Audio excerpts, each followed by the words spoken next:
right, so next, we will finish these up later. We have Dr. Simmons to do our next aspect, dental aspects of SATB2-Associated Syndrome.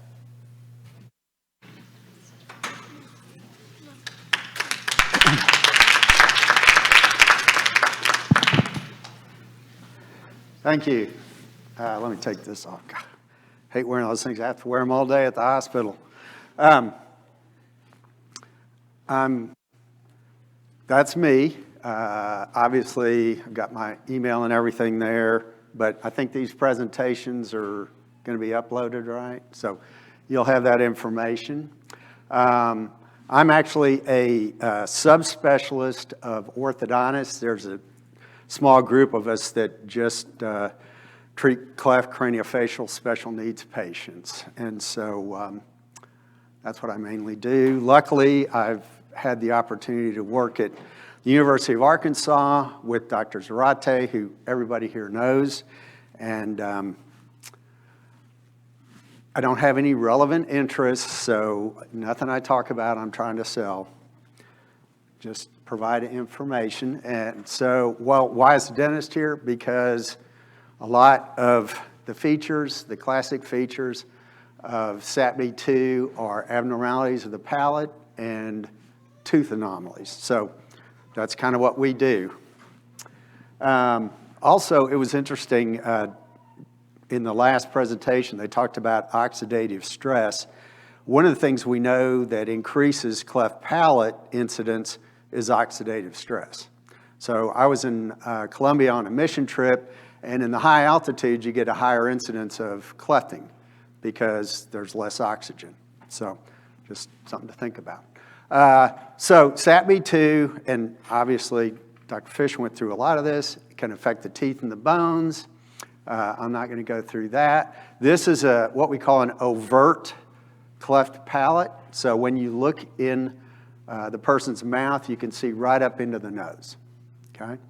It's very obvious at birth. Nobody misses this. But there's another type of kind of invisible cleft palate called a submucous cleft palate that if you look in the mouth, this is a normal mouth, okay? And you got the little hangy down thing, you know, the little uvula.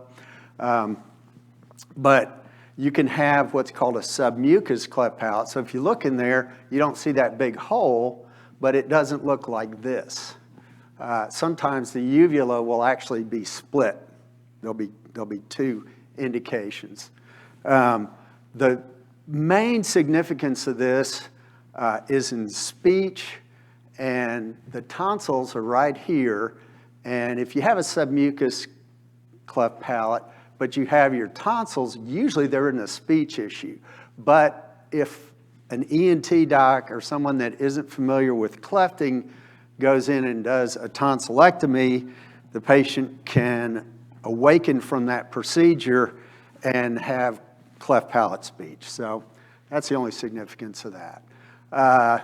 These are just some pictures from one of our publications, Dr. Zarate's. I saw him back there. Obviously, you can see there's a lot of variation. I lecture a lot on this stuff. I like to kind of say genetic conditions like SATB2 or I deal with a lot of the others. It's kind of like icing on a cake. So you have, you know, SATB2, it's like, okay, it's vanilla icing.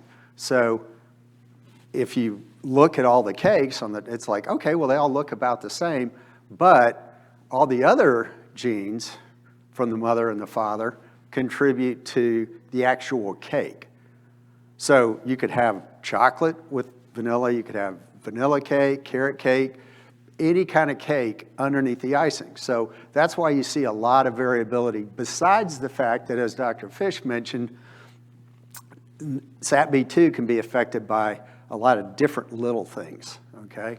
So even the vanilla icing can be a little bit different too. So there's a lot of variation, but obviously, let me see if I can get this laser to work. You know, there's a lot of common issues you can see with the teeth, okay? Some more smiles. This is just some longitudinal photos, so birth and at a later age. And again, you can see some of those issues, and that's what I'm going to talk about. It's not just in Caucasians. This is an article from Japan, and again, you can see some of the tooth issues. One of my patients that had teeth like this said he had shark teeth because he had layers of teeth due to the extreme crowding. So we did a study in Arkansas in 2017, thanks to Dr. Zarate. He kind of collected all these patients and everything. They all were confirmed. They were assessed by a children's dentist, a general dentist, neurosurgeon, and myself. This was published in Special Care in Dentistry. It was 37 patients, fairly broad range, but the median age was actually about 7. Compliance was kind of all over the place. So of the 37 patients, only 16 allowed us to get radiographs. So I kind of want to go through this, what we found. The most prevalent clinical finding was excessive drooling. Then what we call delayed eruption, in other words, when the teeth come into the mouth, is delayed at a later age. And then teeth grinding, 73%. Large or abnormally shaped teeth was 67%. And then we noticed trauma to the front teeth, a history of that at least in 27% of the individuals. So this is and I have typical in quotes because I don't see, I hate the word normal, I don't see typical orthodontic patients. So even this panorex is actually from a young man with growth hormone deficiency. And I literally was at that meeting yesterday until 8 o'clock presenting to the Magic Foundation, which is a group that supports statural disorders in kids. So he is missing this tooth over here, a lower left permanent molar. But beyond that, I mean, he's got all of his other teeth. They have plenty of space. They're all in accordance the way they should be. At 9, though, we would expect to see more development of teeth, but growth hormone affects that as well. But essentially, you know, he has half and half. In other words, at this age, he has his front permanent teeth and his back permanent molars, and then the fang and baby molars are still in the mouth, and that's a normal developmental pattern. So these are the panorexes from the patients that we saw that are published in that study. And so just to show you some examples, delayed or missing second premolars was the most common finding. 81% of the 16 we were able to get x-rays of had either delayed or missing lower second premolars. Now, why do I say delayed or missing? Well, because sometimes they do eventually develop. So just because at this age you don't see it, it doesn't necessarily mean the patient's never going to get it. But the older they get without any x-ray signs of a tooth, the more likely it is they'll be missing it in the future. Delayed permanent tooth root, 70%. So essentially, you know, your child's probably gonna have these issues. And what that means is the roots, which are what actually holds the teeth in, are delayed in development.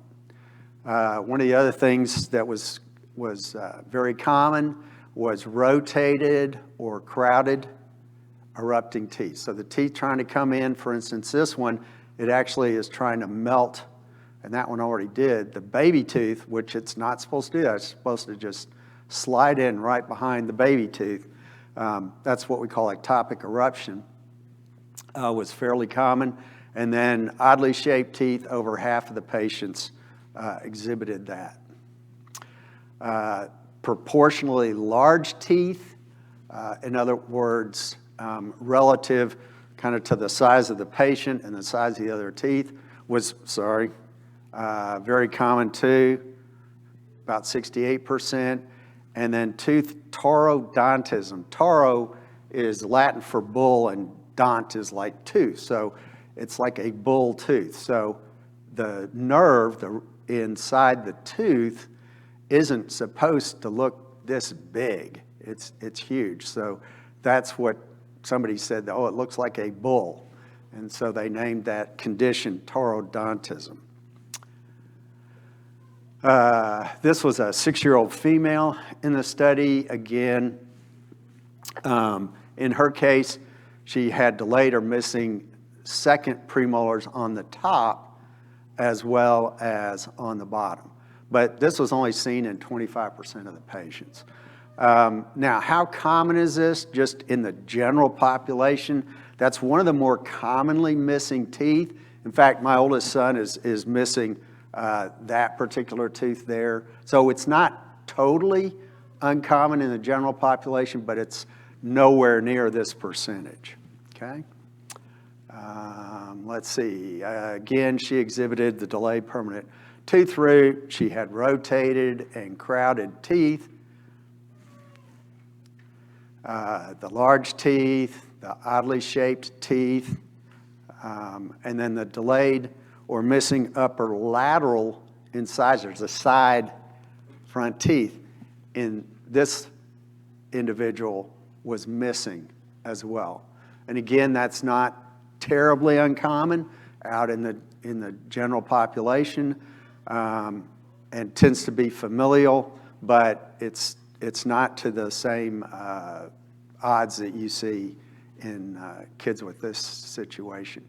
This was a nearly 7-year-old male. Again, the delayed missing upper premolars he had. The lower premolars he was missing. The delayed root formation. The rotated crowded teeth.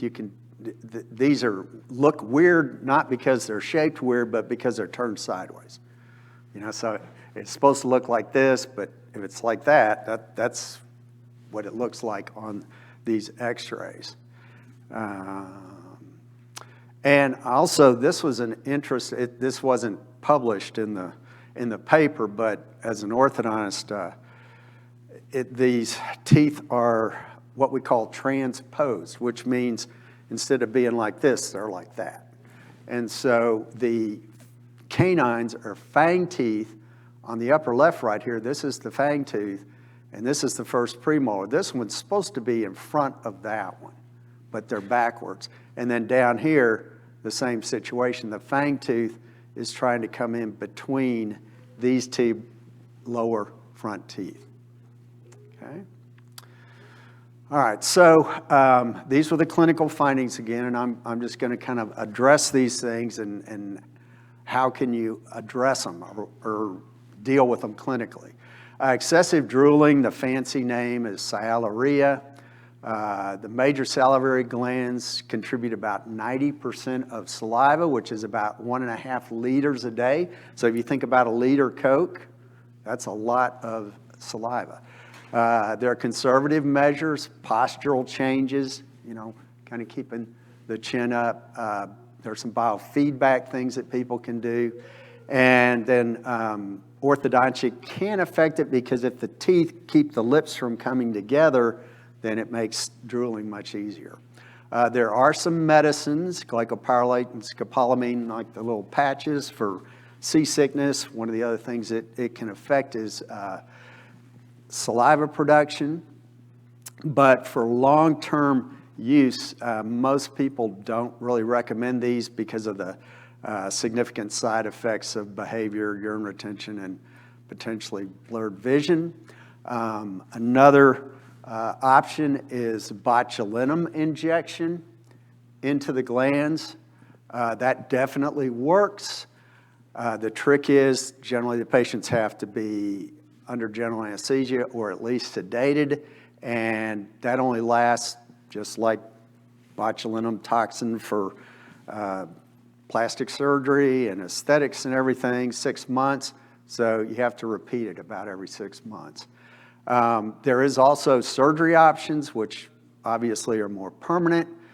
You can relocate the ducts, you can excise the glands, or you can ligate them. One of the problems with this is you can increase the risk of cavities. If you've ever seen a patient that's had cancer or is on drugs that prevent salivary production, they can have just really bad cavities, just crazy throughout their teeth, and it can happen quite quickly. So we don't really want to completely stop saliva production, but not having somebody basically flooding everything is the option of all these sources, okay? Delayed eruption is just kind of a finding, something to let the dental professionals know so they don't freak out when they see a patient and they go, oh my gosh, he's 8, he should have these teeth. It's like, well, with this condition, this is typical. Okay, so don't freak out. Take an x-ray, let's see what teeth are there, and with the x-ray you can judge by how much teeth is formed when they're going to come in. Teeth grinding, I don't think I have a thing on that. No. There's, it's not going back. There we go. It was interesting, again, Dr. Fish was talking about the trigeminal nerve that innervates these muscles. These are the muscles you use to grind. So again, neurological differences in that nerve are probably contributing to this grinding, et cetera. Because I know other syndromes that affect that nerve, again, very common in those kids, to what we call breaks, which is just a fancy word for grinding. The large teeth, I'll mention about that when we talk about orthodontia. And then trauma to the front teeth. There's a lot of studies, even in kids who don't have these issues. If your teeth are projecting out at a certain point, they're much more likely to get damaged. And so if you look back on just the clinical presentation and those pictures, that's not uncommon in these kids to have kind of protuberant upper front teeth. The radiographic findings, again, delayed missing lower premolars was the most prevalent. Upper premolars was less, but still much higher than typical. Delayed root development, the taurodontism in both the baby and the permanent teeth was over half, and oddly shaped teeth was over half. So the dental orthodontic issues with this condition are missing teeth, delayed tooth development, crowded, rotated, impacted teeth, potentially gum infection, cavities, and drooling. Some of those things can be worsened during braces or orthodontic treatment. The taurodontism is an issue for restoration, cavities, et cetera, and fillings, root canals if somebody has to have those, extractions, and orthodontics. And the oddly shaped or large teeth can have issues in terms of orthodontics, and then if they have to be restored or replaced. You can also see osteoporosis or soft bone, which Dr. Fish alluded to, the fact that SATB2 is important in bone mineralization and all. And so this is another one of Yuri's publications of 7 patients in a typical age, and they all had low bone mineral density. That can be significant in periodontal or gum disease. So if you have one factor, excuse me, that can affect the bone in the gums, and then you have another like bad oral hygiene, et cetera, those can add together and you can get significant periodontal or gum disease. Orthodontic movement and retention, if the bone's not as hard, then the teeth move a little quicker, and then once they're moved, they don't necessarily tend to stay there like they typically would. If you're going to replace teeth with what we call an implant, something that's implanted into the bone, those don't react the same as real teeth. They require a lot of tooth bone modeling and remodeling around them. The analogy I usually use is the difference between a soft tail and a hard tail Harley. Okay? A hard tail Harley has no shock absorber. So you go over a little bump, you really jerk like that, right? Soft tail, you go over a bump, it's like this, because we have gum called periodontal ligament between the root of the tooth and the bone that when you bite, and especially if you're going to grind your teeth, takes a lot of that shock. But implants don't have that. If they're what we call integrated, well established, and able to take a crown, the bone is attached directly to the implants. So there's no shock absorber. When you bite down on an implant, you're sending that force directly to the bone.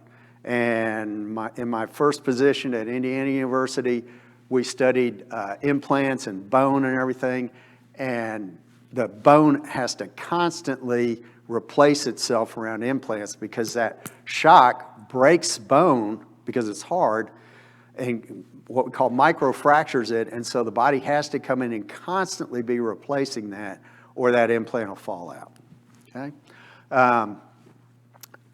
Some patients with this, with the bones issues were being treated with bisphosphonates, which are drugs that try to increase bone density by decreasing how much your body resorbs the bone. And one of the issues with bisphosphonates is that if you have dental extractions or you do dental surgery, you can actually get necrosis of the bone in the jaws, etc. So that's just, you know, a lot of times if we have a patient we know is going to go on these drugs, we'll try to do any extractions and any of that before they go on the drugs, because once they go on the drugs, it's an issue. And these drugs build up in the bone and stay there for a long time. So it's not like, oh, well, you know, they stopped taking it 2 days ago, so you can take the teeth out now. No. It's laid down in the bone and stays there for a long time. Okay, so as an orthodontist, I'm just going to kind of tell you, you know, when I look at a patient, first thing I try to determine is what are the problems, okay? Whoops, sorry. The laser is green and it's right under that, so I get why Dr. Fish was hitting the wrong button sometimes. Okay, so we look at, make a list basically of what's wrong or not ideal, okay? Then we develop goals, you know, where do we want to end up? And then determine treatment options. In other words, what are the ways to potentially get from where the patient is to the goal? And the goals obviously have to be realistic. And so there's more than just assessing the bone and the teeth. You know, I mean, with a lot of patients I treat, behavior, whether the patients are willing to tolerate this, that, or whatever, is a big factor. Now, that's not the case in a typical orthodontic practice. You know, you go into probably 99% of the orthodontist offices within 2 miles of us, which is probably 100 people.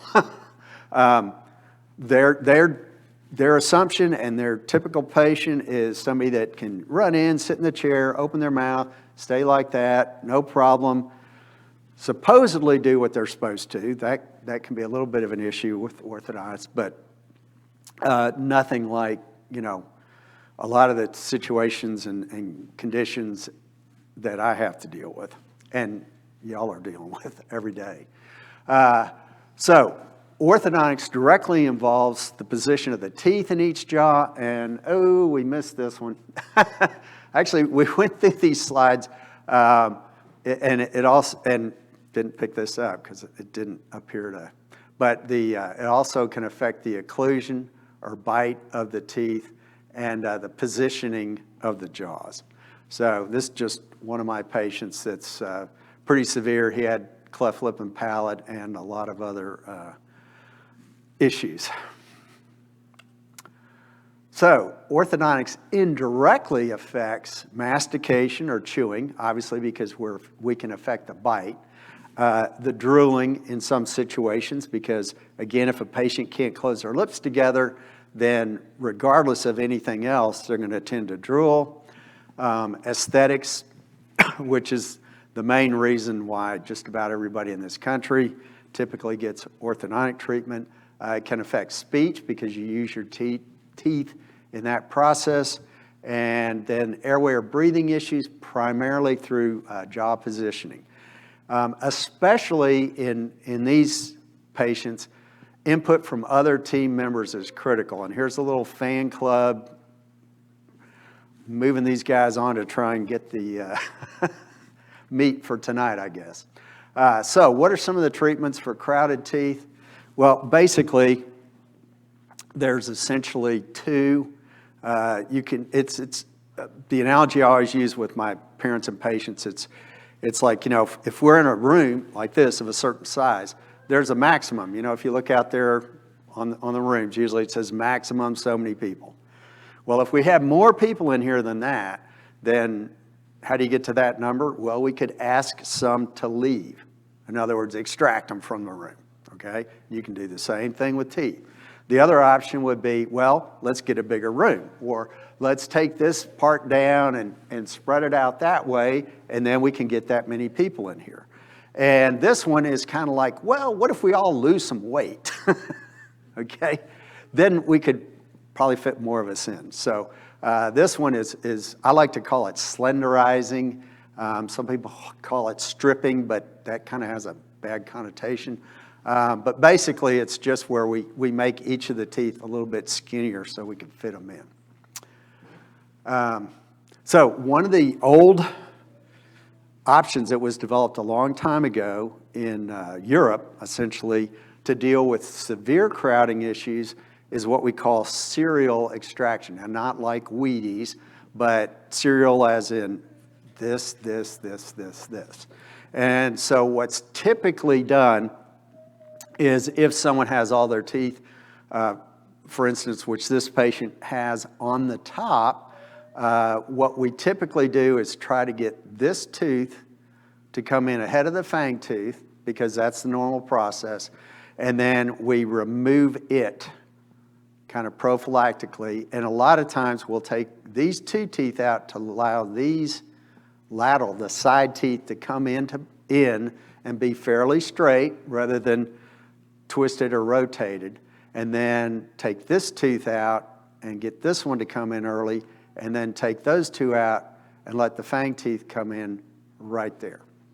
And that can work very well without any kind of braces or doing anything else. So, I have a lot of patients that won't really allow me to do much in the chair. Certainly not put braces on or adjust them. Parents are always like, well, just put them to sleep, put the braces on. Okay, but how am I going to adjust them? Because the patient's like combative and biting and everything. It's like, we can't do that, and we can't put the patient to sleep every 6 weeks. So, but this is an option. Is it going to be perfect? Or is your child going to come out, with a Tom Cruise smile? No, but one thing about space between teeth, you don't see cavities on the side of the teeth because they're easy to clean. So, a little space is better than crowding, because crowding sometimes, if any of you have experienced that, sometimes you can't even hardly get floss through there. So, that's an option. If they have impacted teeth, obviously one option, if you have a lot of crowding, you could just remove that tooth and let the other teeth stay there. If not, then we can uncover it and bring it in if the patient will allow that. In cases of jaw issues where a patient has an extremely small jaw and a bad bite, oral surgery may be required. Usually that would be at the completion of facial growth. Invisible aligners or Invisalign is a good option. I use that in a lot of patients because, again, we could take them to the OR and put them to sleep and do what's necessary, which is like scan, take little pictures of their teeth to make these. Nothing permanent is on their teeth. Sometimes you need to put some little bumps on the teeth, but we can do that. Again, if the patient's asleep, or you give them a little Valium so they can relax, you can get that on there. It may require some slenderizing, but Usually I try not to do that. You can actually look at the virtual results of what you're planning and see if that looks good and go through that. What I like about it is, it's really aesthetic, but you know, a lot of times that doesn't matter. But the patients usually do pretty good with it. It doesn't affect speech at all because it's very thin. Oral hygiene is easy. You make all of them essentially at once, but the teeth have to be erupted essentially. So they have to be in the mouth in order to move them. If you're missing teeth, the options are you can either substitute, move another tooth into that space. If you have crowding, you can use that space orthodontically. You can do a bridge, which is a false tooth held in by adjacent teeth. You can do what we call a removable appliance, but a lot of people call them flippers, a little thing that clips in that has a fake tooth on it, or again, the implant. But remember, osteoporosis, whoever's going to do this, you want to make sure they understand that. They maybe put a very long implant in so that you've still got enough bone in contact with it, even though it's not as much as in a person that doesn't have osteoporosis, enough to keep that implant stable. Okay. There's also another option that I use with a lot of my cleft patients, which this young man is, so he's missing all this. And it just looks like teeth, and it just snaps over the teeth that you do have. This is a patient of mine that had ectodermal dysplasia, which is a condition where you're missing a lot of teeth. And so in his case, we made top and bottom. They just clip on, easy to keep clean. You know, if you can scan or get a mold on the patient, you can make these. They're removable. One nice thing about removable is you can build up to it. You know, so it's not like braces. The patient comes in with nothing and leaves with all this stuff on their mouth. And, you know, if they can't get used to it, then you're going to see them the next day and try to take it all off. This stuff, it's like, well, just wear it, you know, 5 minutes. Just leave it in your mouth 5 minutes and take it out. And then, you know, 2 hours later, okay, let's try 6 minutes. You know, I mean, you can build up to it. So you don't have to go from nothing to 100 overnight. So my recommendations: regular dental checkups, fluorides, sealants. Inform your provider of their condition and ask questions. If you need treatment, try to find a specialist. This group right here, American Cleft Palate Craniofacial Association, is what I would recommend. Not because your patient all have clefts, because they don't, but because those orthodontists and pediatric dentists, et cetera, are familiar, like I am, with you know, all these different conditions. They're usually affiliated with a university or pediatric hospital, or ask other local patients. Okay, thank you. And I am from Arkansas, so I have to show you one last slide.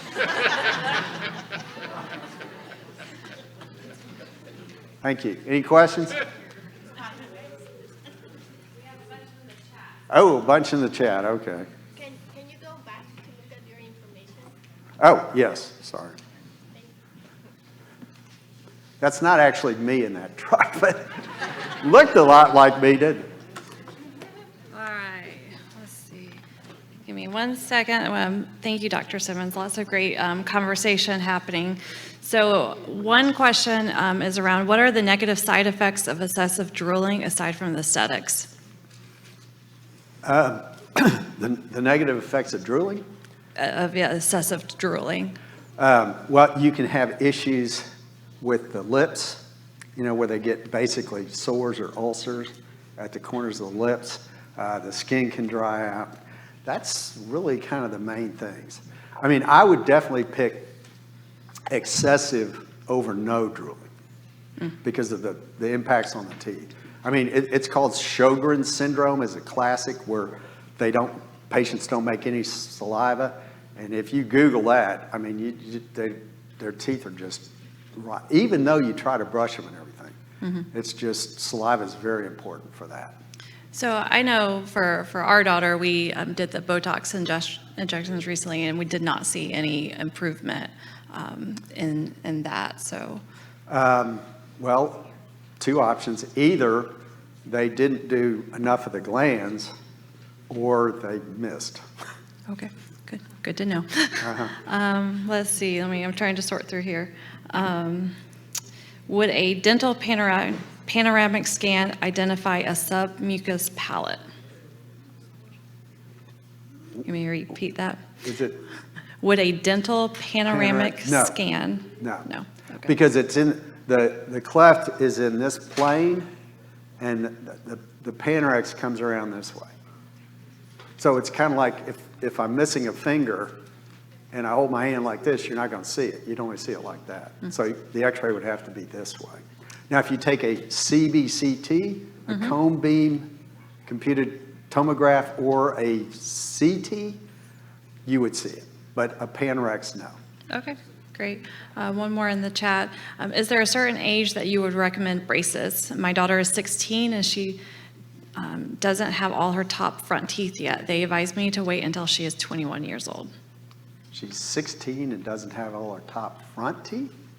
So She I'm does, yes, guessing- she does not have all of her top front teeth yet.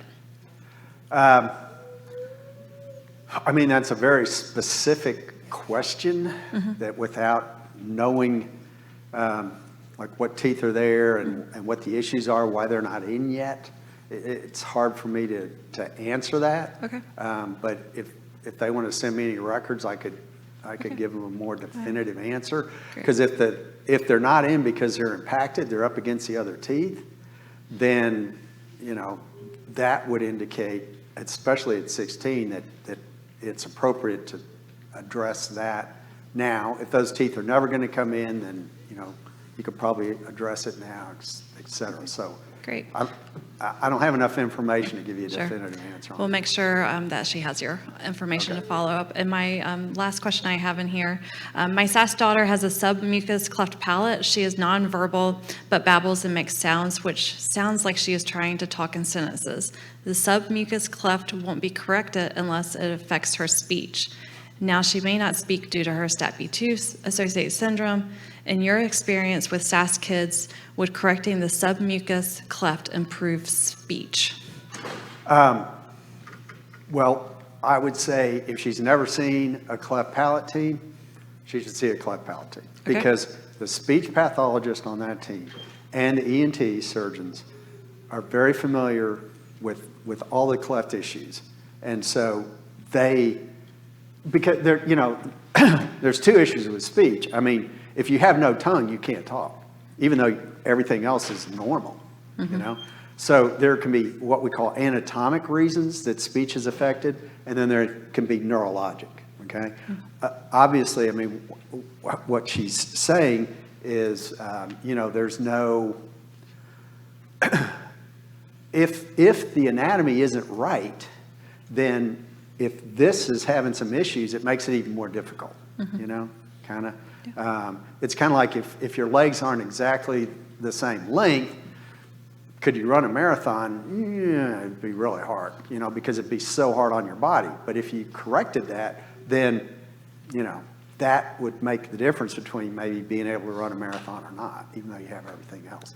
So again, there's things they can do to try to assess that, because the issue is when you make certain sounds, and I'm not a speech pathologist, but what we call plosives, like P and T, you have to build up air pressure, okay, and then release it suddenly. And, well, how do you build up pressure? Well, your soft palate that hangs down raises up. Muscles raise it up and seal it against the back of your nose, okay? And your lips are closed, so you build up this pressure and then you suddenly release it.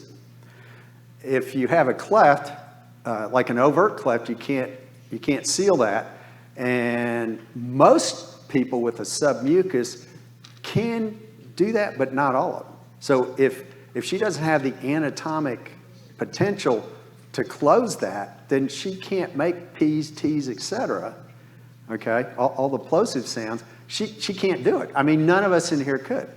We would have what we call nasal speech. You're letting too much air come through your nose, which if you're having trouble trying to figure out how to talk, even if a speech therapist is trying to work with you, if you can't do some of the things, you're going to get very frustrated, and that's not a good thing. But a cleft team, especially those two individuals, have ways of assessing that, okay? And there are things that we can do called a lift. We can make an appliance that gets it closer sometimes so the patient doesn't have to move very much. You know, there's a lot of different reasons why that could be, but a cleft team is where that person needs to go to get assessed for that. And I'm out of time. We have one more. Oh, okay. One more. Hey, it's your meeting. I'm just looking at the zero and the red flashing light down. You're out.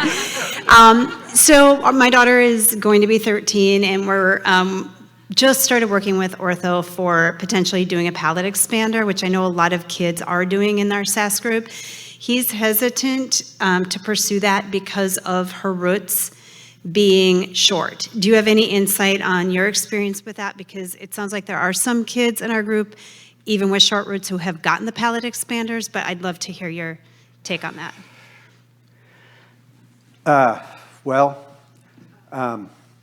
Anytime you have short roots, you know, kind of like the oxidative stress issue, that what you're trying to do with a palate expander isn't move the teeth.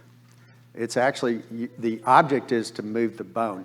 You have a suture, a seam that runs down the middle of your top jaw, not the bottom jaw, well, after birth anyway.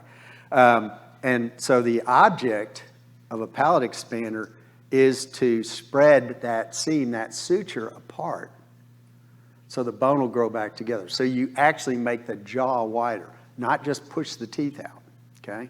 So, well, how do you put the pressure on the bone? Well, if you put an appliance in connected to the teeth, what the attempt is that you're using the teeth to try to move the bone, okay? If you have short roots, then, you know, it's kind of like you pitch your tent and you use short stakes instead of long stakes. Well, if it's not windy, your tent's fine. But, you know, the higher the wind gets, the more likely your tent's going to go rolling into the river, right? And it's the same issue with roots, except that the difference is the tent, the stakes are just going to get pulled up. If it's teeth, you can melt those, basically resorb those roots, and so you end up losing the teeth. So it's, I mean, I would definitely wait till what roots are there are fully formed. You know, I don't want to be too critical, but some orthodontists want to start doing stuff as soon as they can. And if the roots are not fully formed, then they can be blunted or stopped, or, you know, you don't get the same, what we call anchorage, as you get otherwise. Now, there's a way around that, which is to use what we call a skeletal expander. So you actually, you know, it's unfortunately it's a very minor surgical procedure, but basically you put an expander in that's screwed into the bone. So you're not using the teeth at all. You're just, you're spreading the bone, which is what you want to do, but you're staying off the teeth. Okay? The other thing that I usually do is I make a bottom kind of like retainer called a splint that's flat. Okay? So I'm not trying to drag the cusp, what we call the points on the teeth, across each other. Because while that's happening, they're traumatizing them. If you have a flat plane splint, then it's like this. Okay, it's flat. So there's no resistance to that expansion. Okay? Did I answer your question? Yeah, okay. Thank you.